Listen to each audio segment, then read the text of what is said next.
أعوذ بالله من الشيطان الرجيم. بسم الله الرحمن الرحيم. كافها يا عين صاد.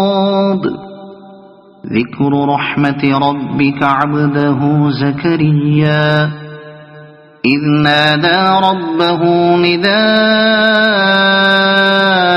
خفيا قال رب إني وهن العظم مني واشتعل الرأس شيبا ولم أكن بدعائك رب شقيا وإني خفت الموالي من ورائي وكانت امرأتي عاقرا فهب لي من لدنك وليا يرثني ويرث من آل يعقوب واجعله رب رضيا. يا زكريا إنا نبشرك بغلام اسمه يحيى لم نجعل له من قبل سميا قال رب أنى يكون لي غلام وكانت امرأتي عاقرا وقد بلغت من الكبر عتيا قال كذلك قال ربك هو علي هين وقد خلقتك من قبل ولم تك شيئا قال رب اجعل لي آية قال آيتك ألا تكلم الناس 3 ليال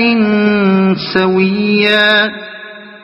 فخرج على قومه من المحراب فأوحى إليهم أن سبحوا بكرة وعشيا يا يحيى خذ الكتاب بقوة وآتيناه الحكم صبيا وحنانا من لدنا وزكاة وكان تقيا وبرا بوالديه ولم يكن جبارا عصيا وسلام عليه يوم ولد ويوم يموت ويوم يبعث حيا واذكر في الكتاب مريم إذ انتبذت من أهلها مكانا شرقيا فاتخذت من دونهم حجابا فأرسلنا إليها روحنا فتمثل لها بشرا سويا قالت إني أعوذ بالرحمن منك إن كنت تقيا قال إنما أنا رسول ربك لأهب لك غلاما زكيا قالت أنى يكون لي غلام ولم يمسسني بشر ولم أك بغيا قال كذلك قال ربك هو علي هين ولنجعله آية للناس ورحمة منا وكان أمرا مقضيا فحملته فانتبذت به مكانا قصيا فأجاءها المخاض إلى جذع النخلة النخلة قالت يا ليتني مت قبل هذا وكنت نسيا منسيا فناداها من تحتها ألا تحزني قد جعل ربك تحتك سريا وهزي إليك بجذع النخلة تساقط عليك رطبا جنيا فكلي واشربي وقري عينا فإما ترين من البشر أحدا فقولي إني نذرت للرحمن صوما فلن أكلم اليوم إنسيا فأتت به قومها تحمله قالوا يا مريم لقد جئت شيئا فريا يا أخت هارون ما كان أبوك امرأ سوء وما كانت أمك بغيا فأشارت إليه قالوا كيف نكلم من كان في المهد صبيا قال إني عبد الله آتاني الكتاب وجعلني نبيا وجعلني مباركا أينما كنت وأوصاني بالصلاة والزكاة ما دمت حيا وبرا بوالدتي ولم يجعلني جبارا شقيا والسلام علي يوم ولدت ويوم أموت ويوم أبعث حيا ذلك عيسى بن مريم قول الحق الذي فيه يمترون ما كان لله أن يتخذ من ولد سبحانه إذا قضى أمرا فإنما يقول له كن فيكون وإن الله ربي وربكم فاعبدوه هذا صراط مستقيم فاختلف الأحزاب من بينهم فويل للذين كفروا من مشهد يوم عظيم أسمع بهم وأبصر يوم يأتوننا لكن الظالمون اليوم في ضلال مبين وأنذرهم يوم الحسرة إذ قضي الأمر وهم في غفلة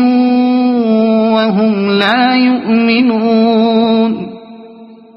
إنا نحن نرث الأرض ومن عليها وإلينا يرجعون واذكر في الكتاب إبراهيم إنه كان صديقا نبيا إذ قال لأبيه يا أبت لم تعبد ما لا يسمع ولا يبصر ولا يغني عنك شيئا يا أبت إني قد جاءني من العلم ما لم يأتك فاتبعني أهدك صراطا سويا يا أبت لا تعبد الشيطان إن الشيطان كان للرحمن عصيا يا أبت إني أخاف أن يمسك عذاب من الرحمن فتكون للشيطان وليا قال أراغب أنت عن آلهتي يا إبراهيم لئن لم تنته لأرجمنك واهجرني مليا قال سلام عليك سأستغفر لك ربي إنه كان بي حفيا وأعتزلكم وما تدعون من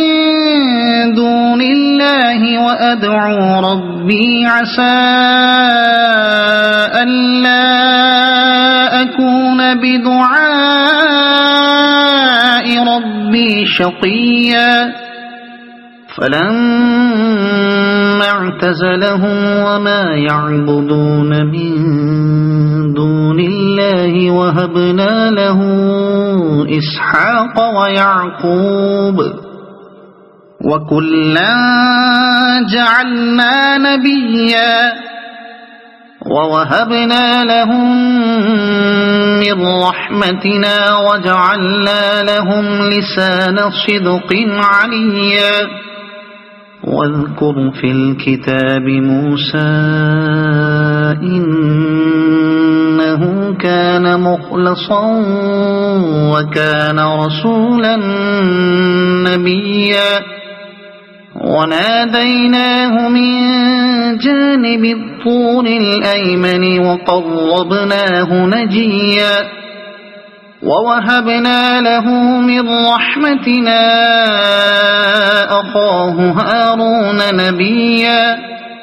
واذكر في الكتاب إسماعيل إنه كان صادق الوعد وكان رسولا نبيا وكان يأمر أهله بالصلاة والزكاة وكان عند ربه مرضيا واذكر في الكتاب إدريس إنه كان صديقا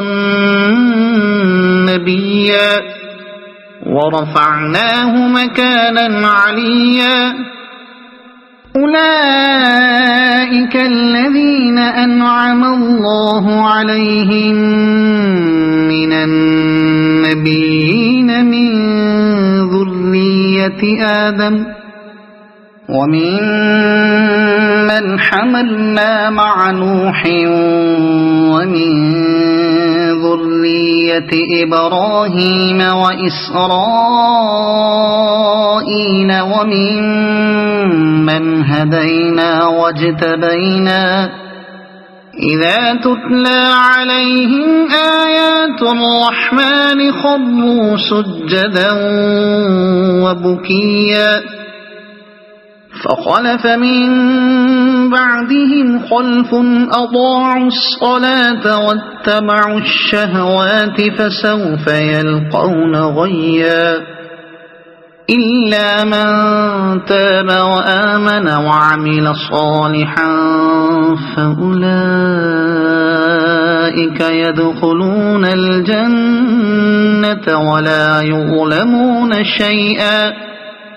جنات عدن التي وعد الرحمن عباده بالغيب إنه كان وعده مأتيا لا يسمعون فيها لغوا إلا سلاما ولهم رزقهم فيها بكرة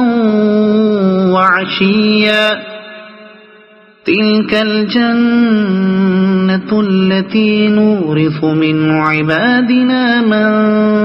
كان تقيا وما نتنزل إلا بأمر ربك له ما بين أيدينا وما خلفنا وما بين ذلك وما كان ربك نسيا رب السماوات والأرض وما بينهما فاعبده واصطبر لعبادته هل تعلم له سميا ويقول الإنسان أإذا ما مت لسوف أخرج حيا أولا يذكر الإنسان أنا خلقناه من قبل ولم يك شيئا فوربك لنحشرنهم والشياطين ثم لنحضرنهم حول جهنم جثيا ثم لننزعن من كل شيعة أيهم أشد على الرحمن عتيا ثم لنحن أعلم بالذين هم أولى بها صليا وإن منكم إلا واردها كان على ربك حتما مقضيا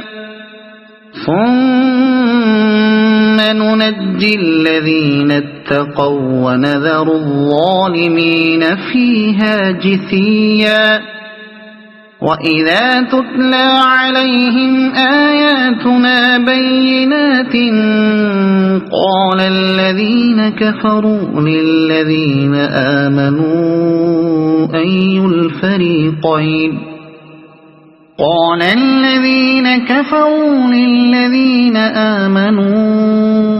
أي الفريقين خير مقاما وأحسن نديا وكم أهلكنا قبلهم من قرن هم أحسن أثاثا ورئيا قل من كان في الضلالة فليمدد له الرحمن مدا حتى إذا رأوا ما يوعدون إما العذاب وإما الساعة فسيعلمون من هو شر مكانا وأضعف جندا ويزيد الله الذين اهتدوا هدى والباقيات الصالحات خير عند ربك ثوابا وخير مردا أفرأيت الذي كفر بآياتنا وقال لأوتين مالا وولدا أطلع الغيب أم اتخذ عند الرحمن عهدا كلا سنكتب ما يقول ونمد له من العذاب مدا ونرثه ما يقول ويأتينا فردا واتخذوا من دون الله آلهة ليكونوا لهم عزا كلا سيكفرون بعبادتهم ويكونون عليهم ضدا ألم تر أنا أرسلنا الشياطين على الكافرين تؤزهم أزا فلا تعجل عليهم إنما نعد لهم عدا يوم نحشر المتقين إلى الرحمن وفدا ونسوق المجرمين إلى جهنم وردا لا يملكون الشفاعة إلا من اتخذ عند الرحمن عهدا وقالوا اتخذ الرحمن ولدا لقد جئتم شيئا إدا تكاد السماوات يتفطرن منه وتنشق الأرض وتخر الجبال هدا أن دعوا للرحمن ولدا وما ينبغي للرحمن أن يتخذ ولدا إن كل من في السماوات والأرض إلا آتي الرحمن عبدا لقد أحصاهم وعدهم عدا وكلهم آتيه يوم القيامة فردا إن الذين آمنوا وعملوا الصالحات سيجعل لهم الرحمن ودا فإنما يسرناه بلسانك لتبشر به المتقين وتنذر به قوما لدا وكم أهلكنا قبلهم من قرن هل تحس منهم من أحد أو تسمع لهم ركزا صدق الله العظيم. أعوذ بالله من الشيطان الرجيم. بسم الله الرحمن الرحيم.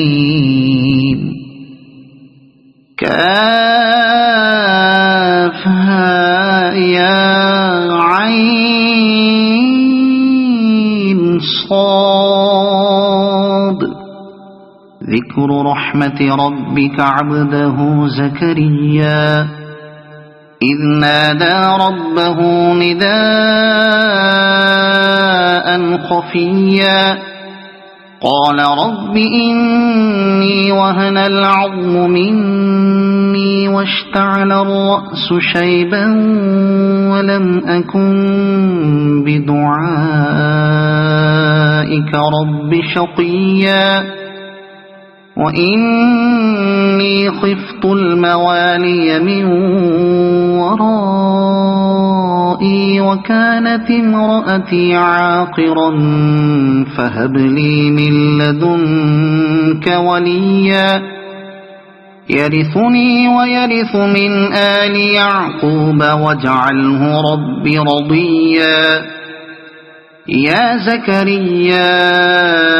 إنا نبشرك بغلام اسمه يحيى لم نجعل له من قبل سميا قال رب أنى يكون لي غلام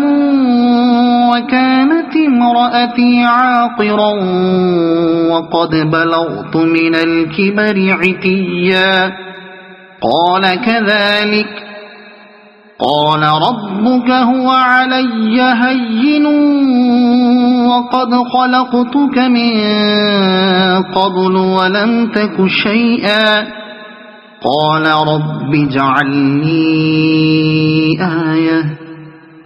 قال آيتك ألا تكلم الناس 3 ليال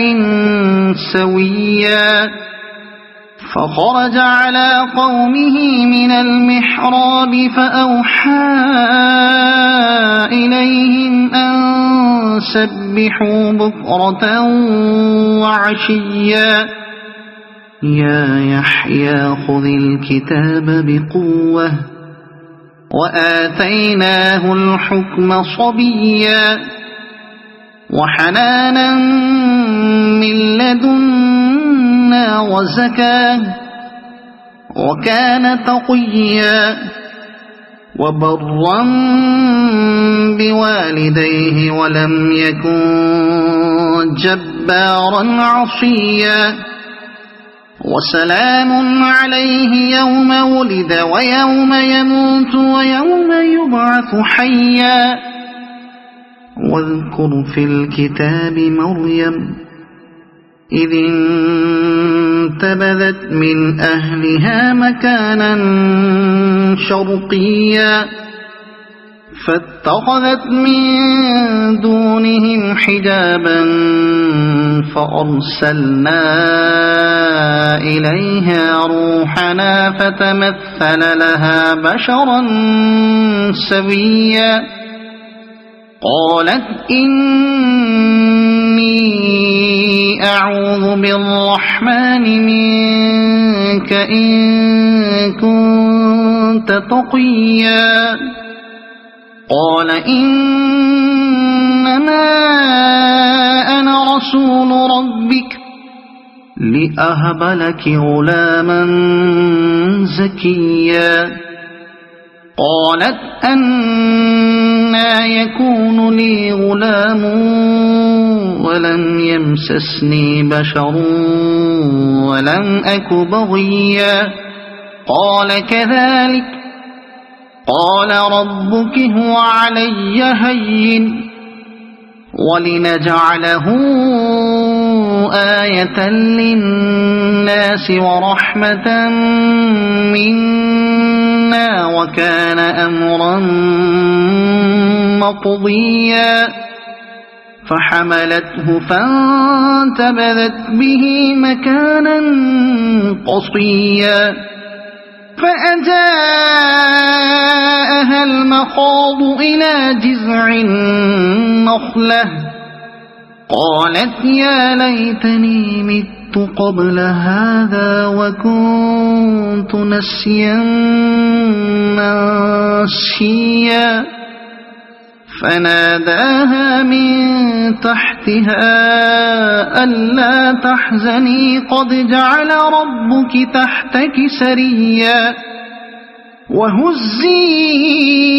إليك بجذع النخلة تساقط عليك رطبا جنيا فكلي واشربي وقري عينا فإما ترين من البشر أحدا فقولي إني نذرت للرحمن صوما فلن أكلم اليوم إنسيا فأتت به قومها تحمله قالوا يا مريم لقد جئت شيئا فريا يا أخت هارون ما كان أبوك امرأ سوء وما كانت أمك بغيا فأشارت إليه قالوا كيف نكلم من كان في المهد صبيا قال إني عبد الله آتاني الكتاب وجعلني نبيا وجعلني مباركا أينما كنت وأوصاني بالصلاة والزكاة ما دمت حيا وبرا بوالدتي ولم يجعلني جبارا شقيا والسلام علي يوم ولدت ويوم أموت ويوم أبعث حيا ذلك عيسى بن مريم قول الحق الذي فيه يمترون ما كان لله أن يتخذ من ولد سبحانه إذا قضى أمرا فإنما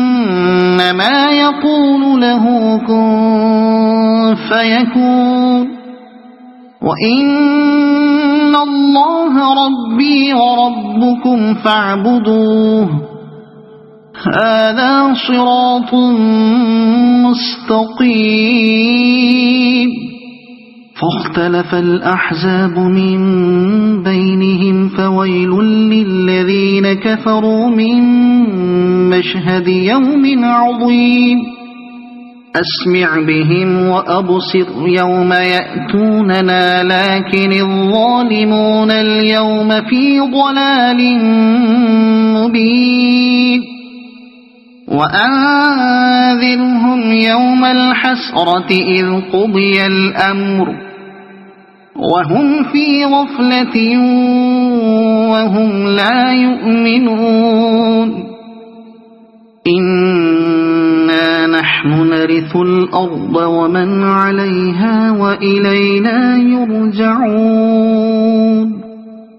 واذكر في الكتاب إبراهيم إنه كان صديقا نبيا إذ قال لأبيه يا أبت لم تعبد ما لا يسمع ولا يبصر ولا يغني عنك شيئا يا أبت إني قد جاءني من العلم ما لم يأتك فاتبعني أهدك صراطا سويا يا أبت لا تعبد الشيطان إن الشيطان كان للرحمن عصيا يا أبت إني أخاف أن يمسك عذاب من الرحمن فتكون للشيطان وليا قال أراغب أنت عن آلهتي يا إبراهيم لئن لم تنته لأرجمنك واهجرني مليا قال سلام عليك سأستغفر لك ربي إنه كان بي حفيا وأعتزلكم وما تدعون من دون الله وأدعو ربي عسى ألا أكون بدعاء ربي شقيا فلما اعتزلهم وما يعبدون من دون الله وهبنا له إسحاق ويعقوب وكلا جعلنا نبيا ووهبنا لهم من رحمتنا وجعلنا لهم لسان صدق عليا واذكر في الكتاب موسى إنه كان مخلصا وكان رسولا نبيا وناديناه من جانب الطور الأيمن وقربناه نجيا ووهبنا له من رحمتنا أخاه هارون نبيا واذكر في الكتاب إسماعيل إنه كان صادق الوعد وكان رسولا نبيا وكان يأمر أهله بالصلاة والزكاة وكان عند ربه مرضيا واذكر في الكتاب إدريس إنه كان صديقا نبيا ورفعناه مكانا عليا أولئك الذين أنعم الله عليهم من النبيين من ذرية آدم ومن من حملنا مع نوح ومن ذرية إبراهيم وإسرائيل ومن من هدينا واجتبينا إذا تتلى عليهم آيات الرحمن خروا سجدا وبكيا فخلف من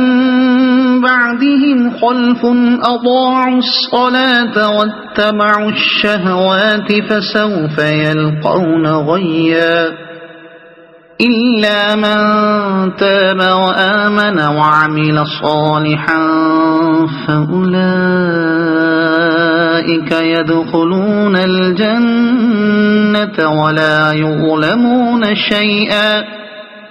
جنات عدن التي وعد الرحمن عباده بالغيب إنه كان وعده مأتيا لا يسمعون فيها لغوا إلا سلاما ولهم رزقهم فيها بكرة وعشيا تلك الجنة التي نورث من عبادنا من كان تقيا وما نتنزل إلا بأمر ربك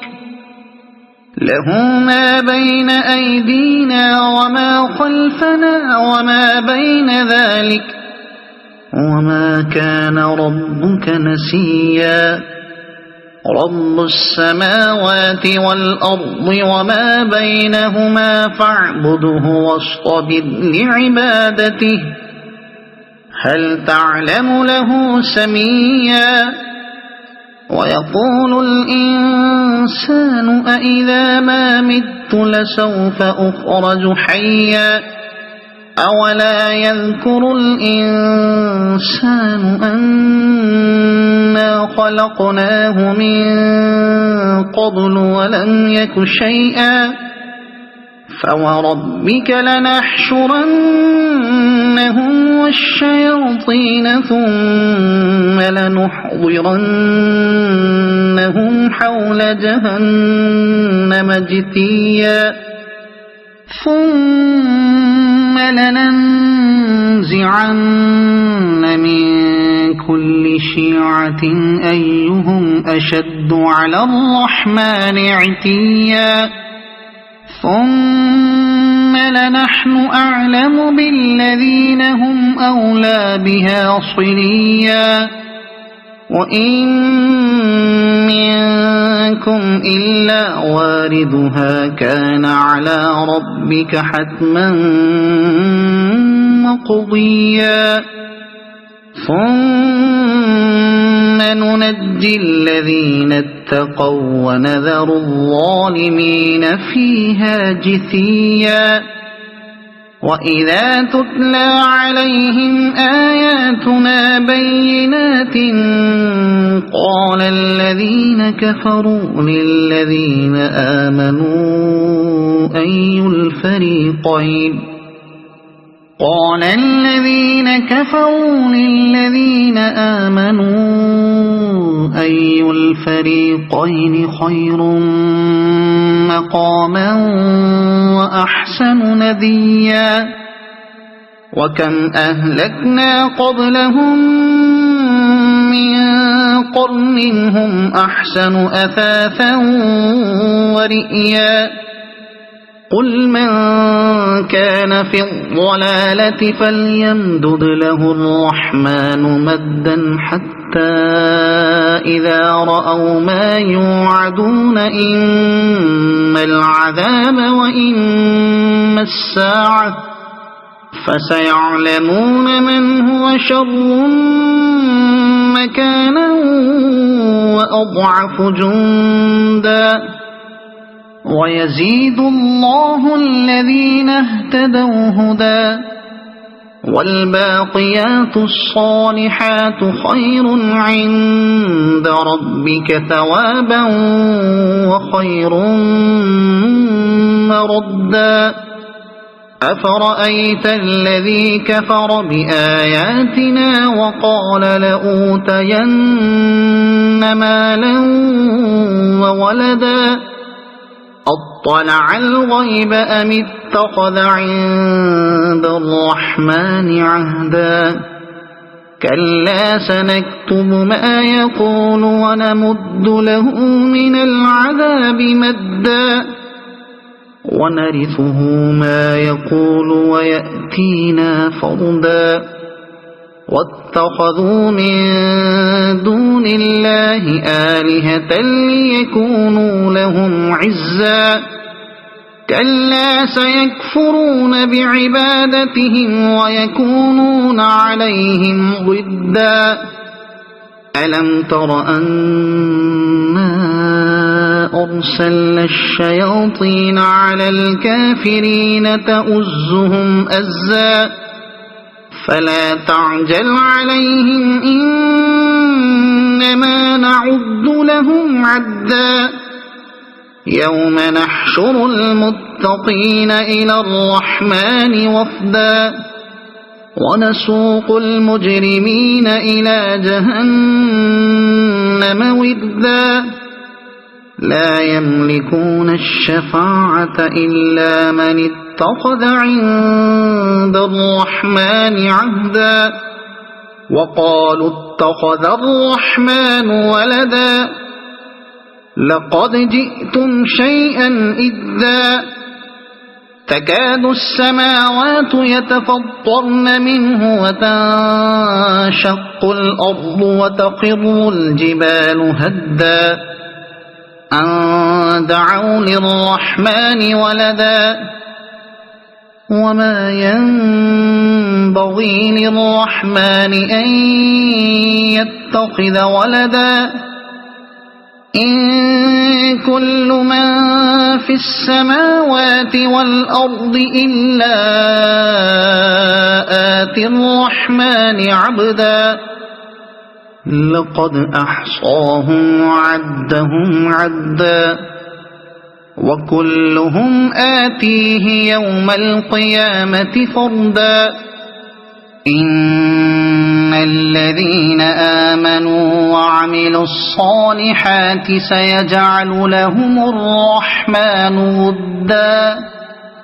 فإنما يسرناه بلسانك لتبشر به المتقين وتنذر به قوما لدا وكم أهلكنا قبلهم من قرن هل تحس منهم من أحد أو تسمع لهم ركزا صدق الله العظيم.